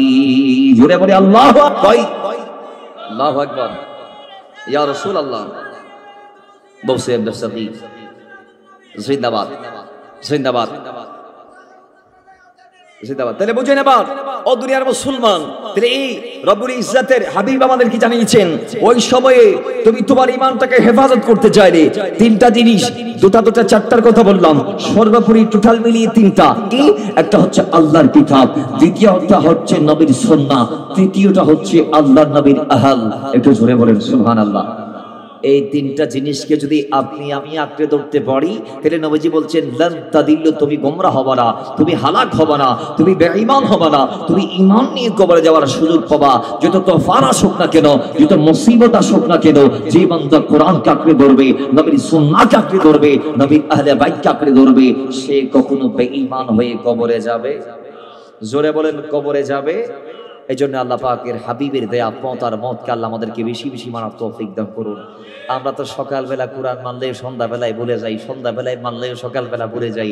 কোরআন মানতে হলে মানার মতো মানতে হবে, কোরআন মানতে চাইলে একেবারে পূর্ণাঙ্গভাবে মানতে হবে। আল্লাহ সঠিকভাবে পূর্ণভাবে মানার তৌফিক দান করুন, আমিন। সেই কিয়ামতের এই বড় বড় আলামত গুলার পরে আল্লাহ পাক হাদিসে পাকে এসেছেন যে আল্লাহ জিবরাইল আমিনকে ডাক দিবেন, জিবরাইল ওই ইসরাফিলকে তুমি একটু তার নির্দেশটা আমি আল্লাহ যেটা দিছিলাম বানানোর পরে, যে ইসরাফিল কয়েকটা ফুয়ের জন্য আমি তোমাকে বানাইলাম এবং বিশাল একটা সিংহা তোমার মুখের মধ্যে দিলাম। আবার সূরা ওয়াকিয়াত আমি চলে এসেছি। দেখুন আল্লাহ বলবেন, এই জিবরাইল যাও, ইসরাফিলকে যে দায়িত্ব দিয়ে বানিয়েছি সেই দায়িত্বটা পালনের সময় এসেছে। গোটা দুনিয়া বেঈমানে পরিপূর্ণ। আমার নবী বলেছে কিতাব মানতে, কেউ মানছে না। আমার নবী বলেছে সুন্নাত মানতে, কেউ মানছে না। আমার নবী বলেছিল আহলে বাইতদেরকে মহব্বত করতে, কেউ মানছে না। কারো ভিতর তাযীম নবী নাই, কারো ভিতরে মহব্বত নবী নাই, কারো ভিতরে ইনকিয়াদ নবী নাই, কারো ভিতরে সুন্নাত নবী নাই, কারো ভিতরে আজমত নবী নাই। আমি দুনিয়াটা রাখবো কেন? আমি এটা হালাক করব, ধ্বংস করে দিব, মহাপ্রলয় সংগঠিত করাবো, কিয়ামত কায়েম করে দিব। যাও যাও জিবরাইল ইসরাফিলকে বলো তার মুখের মধ্যে আমি আল্লাহ যে বিশাল সিংহা দিয়েছি, যেই সিংহার এক মাথা তার দুই চোখের ঠিক মাস বরাবর, আর এক মাথা আরশের দিকে মুখ করে আছে। এবং ওই মাথাটা কত বড় জানেন? ওই ইসরাফিলের বাঁশির সিংহার যে মুখ সেটা দুনিয়া সম পরিমাণ জুড়ে ভরে। প্রথম ফুয়ে 70,000 মানুষের কানের পর্দা পেটে যাবে, 70,000 মানুষ অন্ধ হয়ে যাবে, 70,000 মানুষ বোবা হয়ে যাবে। সুবহানাল্লাহ জুড়ে বলে। বাবারা আমার প্রথম ফু, আল্লাহ বলে প্রথম ফু দেওয়ার পর আমি আজরাইলকে তার দায়িত্ব বুঝিয়ে দিব, জিবরাইলকে তার দায়িত্ব বুঝিয়ে দিব। আমি আল্লাহর নির্দেশে পুরো আসমান আর জমিন গুলো একের পর এক ফেটে যাবে। সেদিন কি হবে আল্লাহ বলে দিয়েছেন, ইযাস সামাউন ফাতারাত, পুরো আসমানটাকে আল্লাহ ফেটে ফেলবে। আল্লাহ বিশাল আসমানকে আপনি ফাটাইবা, ওই আসমানের উপরে আমি আল্লাহ যে বিশাল বিশাল তারকারাজিগুলো সেটআপ করে রেখেছি। ওয়াইদাল কাবাকিবু তাফারাত, ওই বিশাল বিশাল তারকারাজিগুলোকে আমি আল্লাহ আসমান থেকে যখন কষে কষে ফালাই দেব, আসমান ভারসাম্যহীন হয়ে যাবে, আসমান নিয়ন্ত্রণহীন হয়ে যাবে, আসমান আর আগের জায়গায় থাকতে পারবে না। এর ফলে তার আসমান থেকে তারকা কষে পড়ার কারণে ওই আসমানটাও চৌচির হয়ে যাবে, মিসমার হয়ে জমিনের উপর পড়বে। জোরে বলি নাউজুবিল্লাহ। আল্লাহ বলছে সেদিন আসমান শেষ, তারকা শেষ। এরপরে আল্লাহ তাআলা বলছেন ওয়াইদাল বিহারু ফুজিরাত, সেদিন আমি আল্লাহ সাগরের পানিকে উত্তাল করে ফেলবো। এবং ওয়াইদাল কবর বুসিরাত, কবরগুলা কোন উচিত করব, ফেটে ফেলবো, ওই যে মানুষগুলা বের করবে এবং তারা দলে দলে রবের দিকে যাত্রা করবে। আলিবাদ নাফসুম মা কদ্দামাত ওয়া আখারাত, সেদিন মানুষ জানবে দুনিয়াতে গেছি কি কি করছে, কি কি না করছে। আল্লাহ তো বলতে বলতে খবর দিয়েছে সূরা জিলজালের মধ্যে যে ফামান ইয়ামাল মিসকালা যাররাতিন খায়রান ইয়ারা ওয়া মান ইয়ামাল মিসকালা যাররাতিন শাররান ইয়ারা। খায়ের সেটা ভালো হোক, সেটা একেবারে সেই ভালোটা জাররা পরিমাণ হোক। জাররা মানে একটা বালি, কোন 70 ভাগের এক ভাগ। 70 ভাগের বালি কত বড় গুনতে পারবেন? একেবারে ছোট। ওই একটা বালির 70 ভাগের এক ভাগ পরিমাণ ভালো কাজ যদি আপনার দ্বারা দুনিয়াতে সংঘটিত হয়, সেটা আপনি দেখবেন, আল্লাহ সেটা আপনার সম্মুখে হাজির করবে। এখান থেকে শিক্ষা আমাদের ভালো কাজ করার দরকার আছে না? আমাকে একটু করে ইশারা দেয়া হয়েছে, এই এলাকার মধ্যে নাকি কোনো সুন্নি মারকজ নাই। একটা মক্তব আছে কিন্তু একটা সুন্নি এদারা মাদ্রাসা এই এলাকায় নাই। আচ্ছা আমরা সবাই মক্তব্য নাকি তেমন বেশি সন্তান আসে না। আচ্ছা বাজান, আমার সাইড টেনে টেনে প্রত্যেকটা বিষয়কে ক্লিয়ার করতে হচ্ছে। কিয়ামত থেকে আমি ডান বাম গিয়ে আমার নির্ধারিত বিষয়ে আবার ফিরে আসছি। দেখেন, একদিন দুনিয়ার থেকে চলে যাব, এটা আল্লাহর বিধান, ঠিক কি না? আল্লাহ বলছেন কুল্লু নাফসিন যায়কাতুল ওয়া ইন্নামা তুওয়াফাউনা উজুরাকুম। সেই মৃত্যুর পর আল্লাহ আপনাকে হাসরে আপনার কাজের বদলা দিবে। সুবহানাল্লাহ পড়বেন না? আর একটু জোরে বলেন। মৃত্যুর পর আপনার কাজের বদলা আছে না নাই? আচ্ছা আল্লাহর হাবিব বলেছেন সেই মৃত্যুর পরে, যে মৃত্যু সবার জন্য নির্ধারিত। আল্লাহর কোরআন বলছে যে মৃত্যুর থেকে আমি আপনি বাঁচতে চাই, কুল ইন্নাল মাউতাল্লাযী তাফিরুনা মিনহু ফাইন্নাহু মুলাকীকুম। যে মৃত্যুর থেকে বাঁচার জন্য এত দৌড়াদৌড়ি, জ্বর বেড়েছে ডাক্তারের কাছে, ডায়াবেটিস বাড়ছে ডাক্তারের কাছে, অথচ জ্বর মৃত্যুর প্রথম আলামত, ঠিক কি না? শোকে কম দেখছেন মৃত্যুর আলামত হাদিসে জিবরীল, কিন্তু আপনি ডাক্তারের কাছে গেলেন, তার মানে মৃত্যুর থেকে বাঁচতে চাচ্ছেন না, ঠিক কি না? ঠিক কি বাড়ি যে হবেন দেরি, ঠিক কি না? আরো বড় করি, আরো আসতে প্রেশার বাড়ছে, দূরই ডাক্তারের কাছে, তাহলে আপনি মৃত্যুর থেকে বাঁচতে যাচ্ছেন, ঠিক কি না বলেন? আপনার হাত কাজ করতেছে না, দূরই ডাক্তারের কাছে। তার মানে আল্লাহ বলছেন মৃত্যুর থেকে বাঁচার চেষ্টা যতই করেন না কেন, কুল ইন্নাল মাউতাল্লাযী তাফিরুনা মিনহু ফাইন্নাহু মুলাকীকুম, মৃত্যুর থেকে যতই বাঁচতে চেষ্টা করেন একদিন মৃত্যু আপনাকে পাকড়া করবে। আল্লাহ বলে আইনামা তাকুনু ইউদরিকুমুল মাউত ওয়ালাউ কুনতুম ফি বুরুজিন মুশাইয়াদা, দুর্গের ভিতর থাকলে মৃত্যু চলে আসবে। আল্লাহ পাক ডাক দিয়ে আরো বলছেন কুল্লু মান আলাইহা ফান, একদিন সব শেষ হয়ে যাবে। আল্লাহ পাক আরো বলছেন কুল্লু শাইইন হালিকুন ইল্লা ওয়াজহাহু, আল্লাহ ছাড়া কিছু একদিন থাকবে না। তার মানে মৃত্যু আছেই আছে। আল্লাহ আরো বলছেন যে এই দুনিয়ার জমিনে আল্লাহ পাক রব্বুল ইজ্জত যা যা বানিয়েছে সবগুলাকে একদিন মৃত্যুবরণ করতে। নবীজি বলছেন মৃত্যুর পর কোনো আমল চাইলে কেউ করতে পারবে? মৃত্যুর পর পর ওই সমস্ত আমলের দরজা বন্ধ। ইযা মাতাল ইনসানু ইনকাতা আনহু আমালুহু, দরজা বন্ধ। চাইলে আর নামাজ পড়তে আসা যাবে? নিজের মেজবানটা খায় আসি ফেরেশতারা, অনুমতি দাও, আসা যাবে? তার মেজবানদের দেখেন আর দুই মুঠো লেখাই দেরি অন্তত আইত পারিবেন না। তার 2 কোটি টিয়া রাই আসি 2 লাখ কোটি মসজিদে দিউন দে আইত পারিবেন না? সুযোগ আছে? ফেরেশতাকে ছুটি দিবে। এটা এমন একটি ক্লাসরুম যে রুম থেকে কোনো ছুটি নাই কিয়ামতের আগ পর্যন্ত। এখানে আপনার শুধু পড়ালেখা চলবে। দুনিয়াতে যা করছেন রূপ, দুনিয়াতে যা করছেন ভালো করলে ভালো, সেখানে ফেরেশতারা আপনার পক্ষ থেকে আদায় করবে। হাদিস বাক্যে এসেছে খারাপ করলে ইনারে যুক্ত হইব, এবং যদি দুনিয়াত নেকা আওলাদ রাই যাইত না পারন তাহলে ইতারা বদ আওলাদল যা যা করিব ইনারে খবর গো শোনা পাইবেন কেয়া নেককার ফা বানাই না পারন দেই ব্যর্থতার কারণে, ঠিক নেবে? ঠিক বাবার আমার আল্লাহ নবী বলেন মানুষ মরার পরে 3টা আমল এর দরজা খোলা থাকবে কিয়ামত পর্যন্ত। সেই দরজাগুলা দিয়ে আমল নামাই সওয়াব যুক্ত হতেই থাকবে। ইল্লা মিন থালাসাতিন, সেই 3 দরজার প্রথম দরজা ইল্লা মিন সাদকাতিন জারিয়া, সাদকায়ে জারিয়া। সেটা কি? মসজিদ বানাইলেন, মাদ্রাসা বানাইলেন, মক্তব বানাইলেন, হাসপাতাল বানাইলেন, ওই সাদকায়ে জারিয়া যে আমলগুলা করলে কিয়ামত অবধি সওয়াব আপনার কবরে যাইতে থাকবে। যে আল্লাহ নবীর একটা মাদ্রাসা যদি আপনারা সবাই মিলে আজকে এখানে প্রতিষ্ঠা করে দিতে পারেন, তাহলে সেই মাদ্রাসা কিয়ামত পর্যন্ত জারিয়ার সারি যদি থাকে, সেই মাদ্রাসায় যতজন ছাত্র এসে ইলমে দ্বীন হাসিল করে আলেম হবে, ওই ইলমে দ্বীনদের তালেবে ইলমদের প্রত্যেকটা হরফের সওয়াব মাদ্রাসা আপনি প্রতিষ্ঠা করার কারণে, মাদ্রাসা প্রতিষ্ঠার কাজে সাহায্য করার কারণে, মাদ্রাসায় ভূমি দেওয়ার কারণে, মাদ্রাসায় ইট দেওয়ার কারণে আল্লাহ আপনার কবরে পৌঁছাইতে থাকবে। জোরে বলেন সুবহানাল্লাহ। দরকার আছে না নাই? মাদ্রাসা করার দরকার আছে না নাই? কবরে সওয়াব পাবেন। আপনার সন্তান আপনার টাকায় মদ খাবে নাকি দান করবে এটার কোনো গ্যারান্টি? কিন্তু আপনি যদি আপনার সম্পদকে কাজে লাগাই, মাদ্রাসার জন্য যদি 5 কোরা জায়গা দিতে পারেন, আল্লাহ তো দিয়েছে, দেই নাই? আচ্ছা আল্লাহ আপনার বাবার দিয়েছিল, আপনার বাবা আপনারে দিয়েছে, আপনি কবরে নিয়ে যাবেন, মাথা লাড়ে দেন, লজিত পারিবেন না? কি লজিত ফাইজিল আরো ফাইজব দেন, কেউ চাইলেও পারিব না। তাহলে এগুলা দুনিয়াতেই থাকবে, কিন্তু ওই জায়গা কোন জায়গা দামি? যেই জায়গায় আল্লাহর হাবিবের চর্চা হয়, আল্লাহর কোরআনের তেলাওয়াত হয়।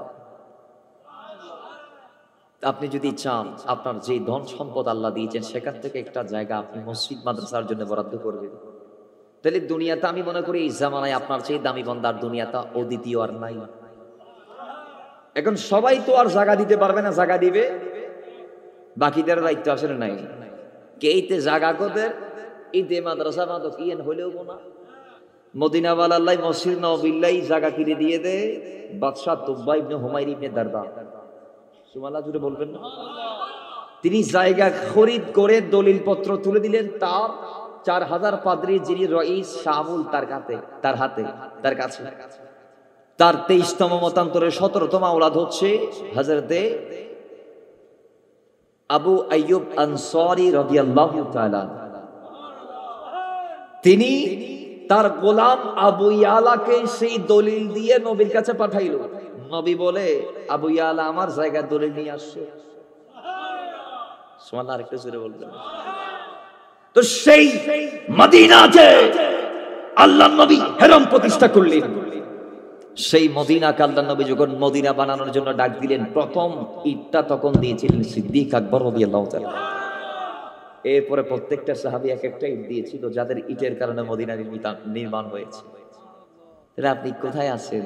সবার অংশগ্রহণের দরকার আছে না নাই? এই মসজিদ কি একজনে বানাইছে নাকি সবাই? তাহলে আমি মনে করি এই এলাকায় জায়গা দিবে একজন, মাদ্রাসা নির্মাণ করবে সবাই, ঠিক কি না?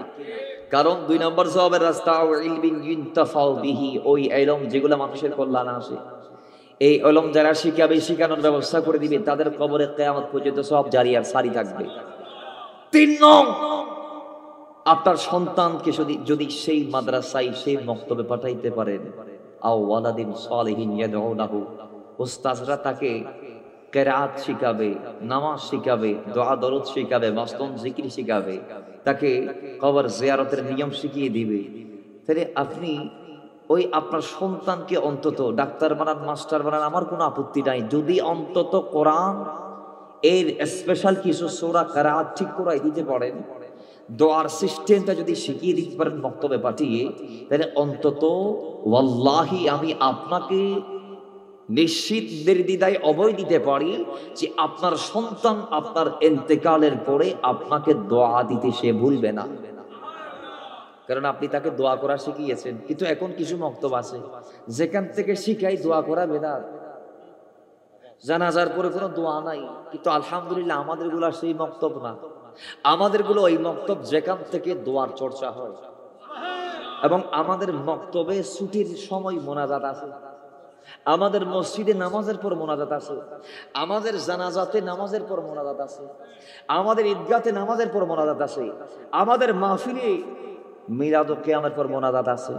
কিন্তু একটা দল আছে তাদের নামাজ শেষে সম্মিলিত মোনাজাত নাই, তাদের জানাজার মাঠে সম্মিলিত মোনাজাত নাই, তাদের মাহফিলে সম্মিলিত মোনাজাত নাই, কারণ তারা বলে সম্মিলিত মোনাজাত বেদাত, আর আমরা বলি ইবাদত। আচ্ছা মাথায় রাখবেন, মোনাজাত দোয়া করা এটা বালা না খারাপ? যে বালা কাছে মাথা দিই কেডা হনে দেতে বালা হামত বালা দিতে হনে বদা অনেক হন না হনে। তো এই যারা মাথা দেরিতে রাখি ফতোয়া ওনারা দিতে রাখি, কিন্তু আইনও বাসি ওয়াবিও না আলো গুসা নইও আর এলাকার সুন্নি আর ফতোয়া দেতে কে আইতারা নবীর গোলাম দেই। কথা ঠিক না বে ঠিক? আরো জুড়ে বলেন। তাহলে সম্মিলিত মোনাজাত এটা ইবাদত, কথা ঠিক কি না? আওয়াজ দিয়ে বলেন ঠিক কি না? এজন্য আপনার সন্তানকে কোন মাদ্রাসায় পড়াচ্ছেন আমরা দোয়া করি আল্লাহ যেন ফিরিয়ে দেই, আমিন পড়েন। তাহলে একটা মাদ্রাসা কি আমরা প্রতিষ্ঠা করতে পারবো না? এই আমি দায়িত্ব দিলাম যে এই এলাকার মধ্যে যে সংগঠন আজকের মাহফিল ইন্তেজাম করছেন পূর্ব পাচড়িয়া উন্নয়ন সংঘ, আমি উন্নয়ন সংঘের ভাইদেরকে নিয়ে একটা দায়িত্ব দিলাম। এখানে আমাদের বছর বছর আছেন, ওনাকে নিয়ে আপনাদের কোন একজন ব্যক্তি আজকে গিয়ে বাড়িতে আপনার আওলাদ ফরজনদের সাথে পরামর্শ করে মাদ্রাসার জন্য একটা জায়গা, মাদ্রাসার জন্য একটা জায়গা, অথবা এক বাবার 4-5 আওলাদ আছেন, তো 4-5 ভাই মিলে 2 খরা করে দিলে 10 খরা হয়ে যায়। কথা ঠিক কি না? একেবারে ভাই ব্যাগুড়ি মিলিয়ে যদি দিলেও দিতে পারিবা ওনার বাফন নামেই, যাতে ওনার বাফনরা যে সম্পত্তির দিকে নতুন একটা মাদ্রাসা প্রতিষ্ঠা হোক। সোমালা যেই বাপে খানির পর খানি দিগি সেই বাপর লাই কি 10 খরা দিন নপারিবেন না, নপারিবেন। আল্লাহ দিবর তৌফিক দান করুক। এবং জায়গা দিবেন দিবি তারা হয়ে দিবেন, পরবর্তীতে ব্যাগুনে মিলে সম্মিলিতভাবে যত প্রচেষ্টা করি উগ্র কমিটি করিয়ে এলাকার প্রত্যেক গণতন উগ্র ব্যক্তিরা রাইবেন জীব মুরব্বী বেড়ে কমিটি, হন সভাপতি নাই, হন সেক্রেটারি নেই, হন সিয়ার নাই। এখন সিয়ার দিলে মারামারি, যত মারামারি সিয়ার লই। কথা ঠিক নেবে ঠিক? আরো বড় করি মাছ এতলা খবরদার সিয়ার দন যাইতে লোক সিয়ার সারা ব্যাগুন সিয়ারের মালিক, ব্যাগুন সভাপতি। সুমালা ভরণ আল্লাহ একান মাদ্রাসা আর মুরব্বী হলর অগ্রযাত্রার মাধ্যমে যুবকলের লইয়ের একান মাদ্রাসা আর মুরব্বী হলর আল্লাহ গরিবর তৌফিক দান করো। আরো বড় করি মহাব্বতে দরদ পড়ি আল্লাহুম্মা সাল্লি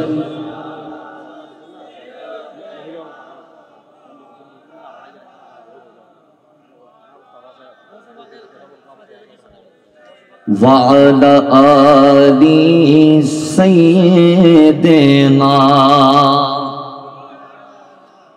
محبت درد پڑی اللهم صل مولانا محمد وعلى آل سيدنا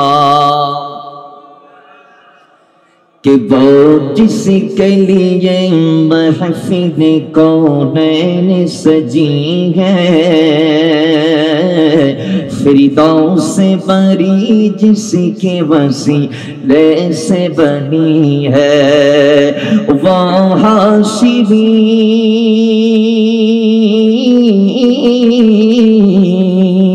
وہ ہاشمی مکی وہ ہاشمی عربی مکی مدانی وہ میرا نبی میرا نبی میرا نبی ہے وہ میرا نبی میرا نبی میرا نبی ہے وہ میرا نبی ہے وہ میرا نبی ہے مزمل یاسین مدثر طہا کیا کیا نئے القاب سے مولا نے پکارا مزمل یاسین مدثر طہا কত সুন্দর সুন্দর লাকাবে দিয়ে ডেকেছেন খোদা আহমদ হে মোহাম্মদ হে वही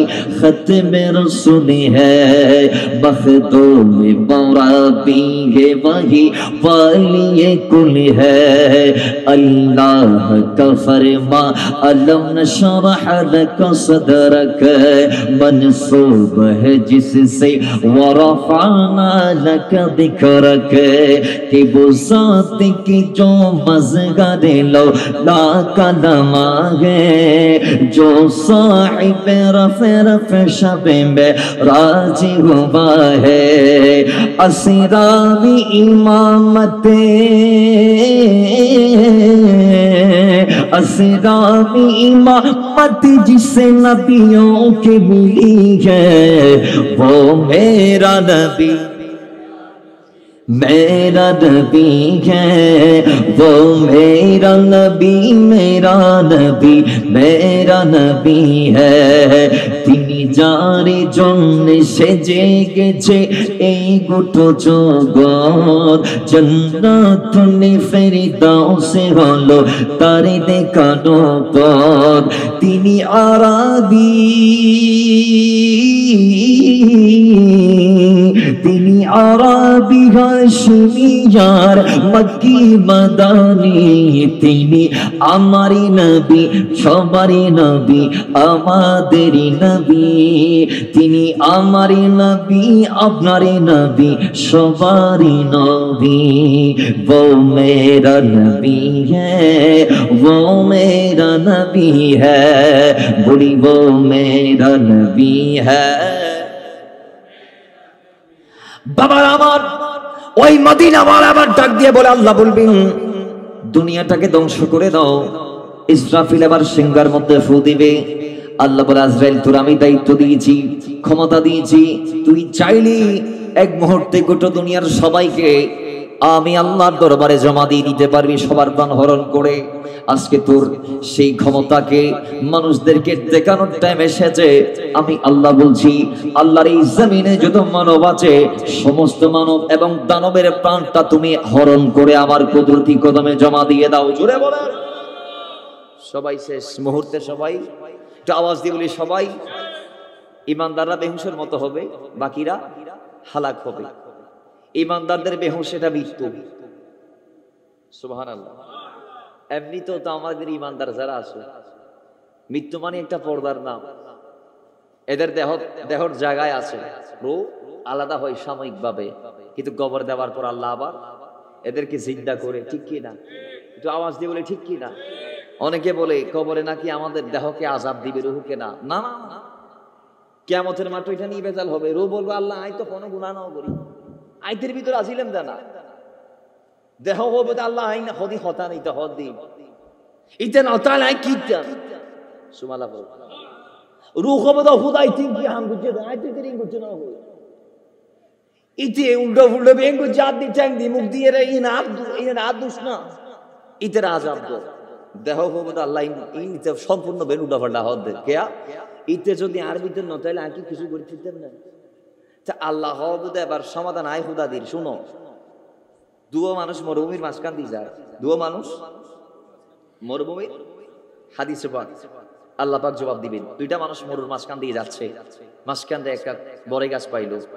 তো একজন বলতেছে কয় এই বড়ই গাছের ফল কত মিষ্টি হবে, হাইরে একটু খাইতে পারতাম।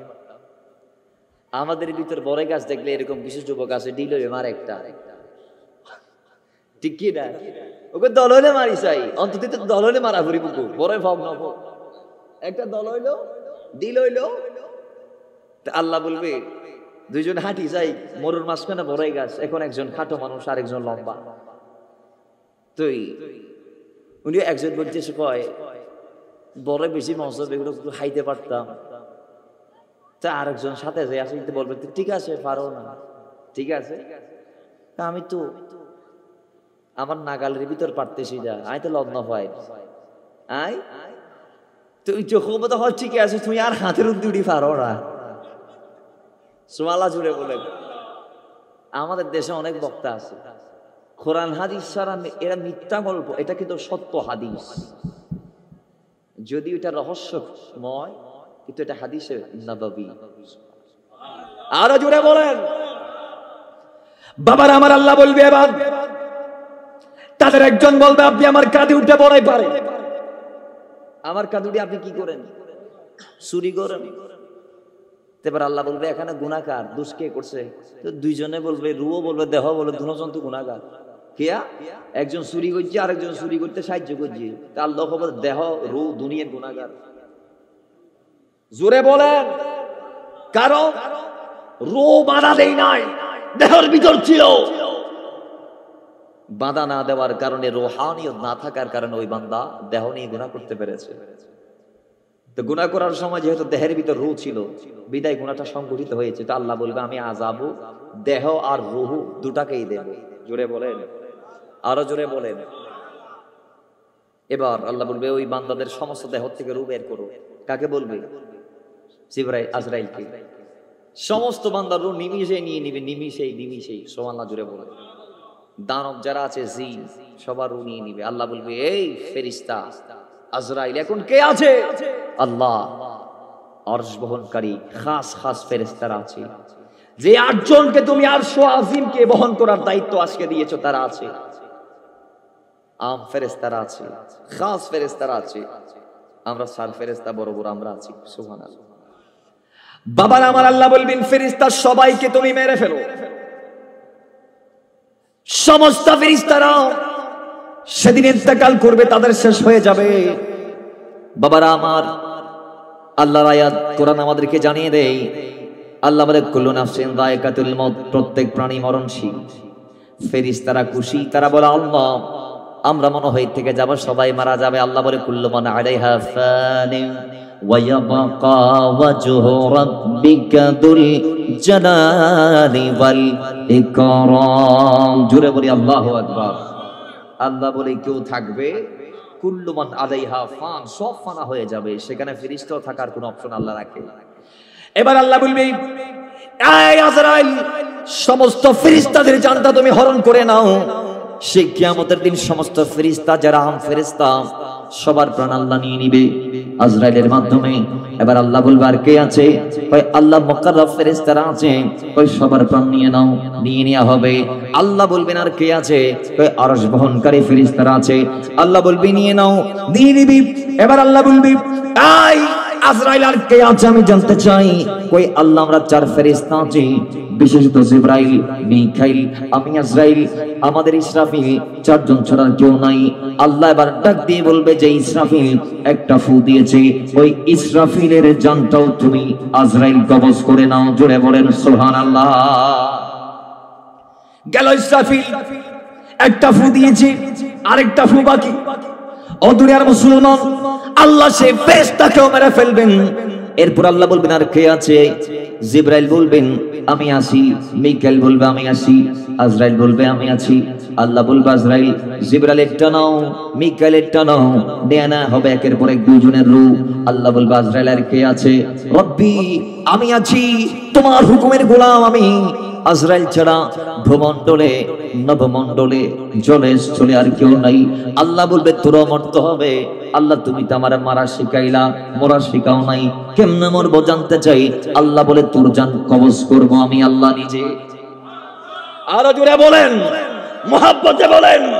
তাহলে ওই দিন সবার জন্য অপেক্ষমান হয়ে আছে, যেই দিন আল্লাহ জান কবজকারী ফেরেশতা আজরাইলকেও ছাড়বে না। কথা বলেন ঠিক কিনা? আওয়াজ দিয়ে বলেন ঠিক কিনা? সেদিন বাঁচতে মন চাই কি চাই না? বাঁচার অপশন মদিনাওয়ালার কদম, আর কোন জায়গা? আজরাইলও শেষ। আল্লাহ এবার কাহারিয়তের রূপ ধারণ করবেন। আল্লাহ ডাক দিবেন আইনাল জাওয়াবেরা, আইনাল আমালিকা, আইনাল শাজার, আইনাল বাহার, আইনাল আরাদ, আইনাল সামা। আজকে জমিন কোথায়? আজকে আসমান কোথায়? আজকে সূর্য কোথায়? আজকে চন্দ্র কোথায়? আজকে বড় বড় গাছ, যেই গাছকে ইহুদি, নাসারা, কাফেররা, মুশরিকরা পূজা করেছে আমাকে বাদ দিয়ে, সেই বড় বড় গাছগুলো আজকে কোথায়? বড় বড় সাগরগুলো আজকে কোথায়? আজকে চন্দ্র কোথায়? তাফসীরের কিতাবে আসছে, তাফসীরে জালালাইন আমি পড়েছি যে আল্লাহ চাঁদ সরোজের কোনো অপরাধ না থাকার পরও তাদেরকে জাহান্নামে দিবেন কাফেরদেরকে জবাব দেওয়ার জন্য। কেন? তাদেরকে একদল খোদা মনে করে পূজা করছে। চাঁদ পূজা করছে কিনা, সূর্য পূজা করছে কিনা। আমাদের দেশে হিন্দুদের একটা রীতি দেখবেন, সকালবেলা উঠি সূর্যরে করে কিনা, আওয়াজ দেন। অগ্নি দেবতার পূজা তারা দেয় কি দেয় না?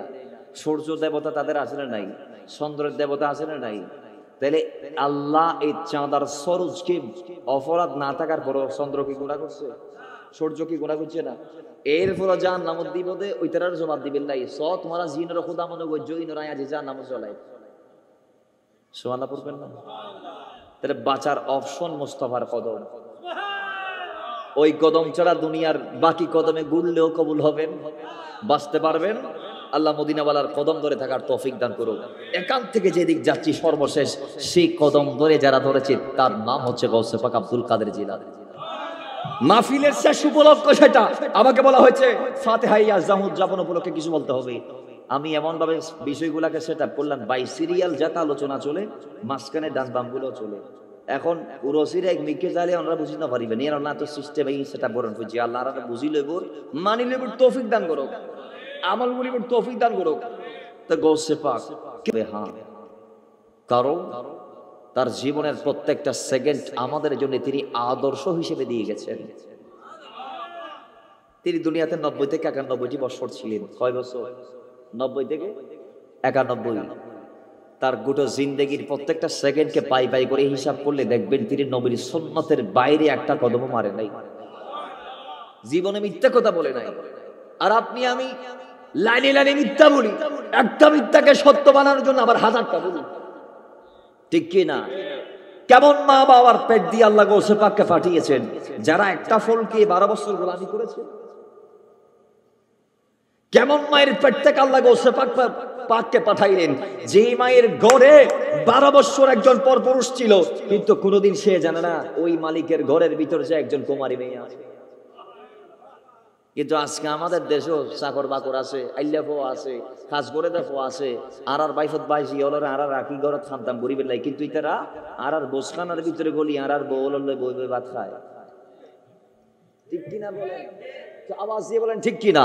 তো মহব্বতে দরুদ পড়ে আল্লাহুম্মা আসসালামু আলাইকুম। মাহফিল এখনো শেষ হয় নাই, আরো আধা ঘন্টা। ঠিক আছে, ঠিক আছে। وعلى آل سيدنا। তাহলে আমাদের মাদেরকে যদি আমরা ওইভাবে ছাড়ি দেই, তাহলে ওই ঘরে কি আল্লাহর ওলি আসবে? আসবে? কেমন বলছেন মা, মায়ের ব্যাপারে কেমন কথা এসেছে জানেন? কে এমন একটা নারী ছিল যিনি ঘরের বাইরেও কোনোদিন কদম রাখে নাই, তিনি গৌসে পাকের মা। নামও ফাতেমা। নাম কি? জীবনে কোনোদিন নামাজ ছাড়ে নাই। আর আমাদের দেশে অনেক ফাতেমা আছে, পশ্চিম কোন দিকে সেও জানে না। গৌসে পাক আব্দুল কাদের জিলানীর মা ছোট্ট অবস্থায় তার সন্তানকে মক্তবে পাঠাইছে। আর আমার দেশের মা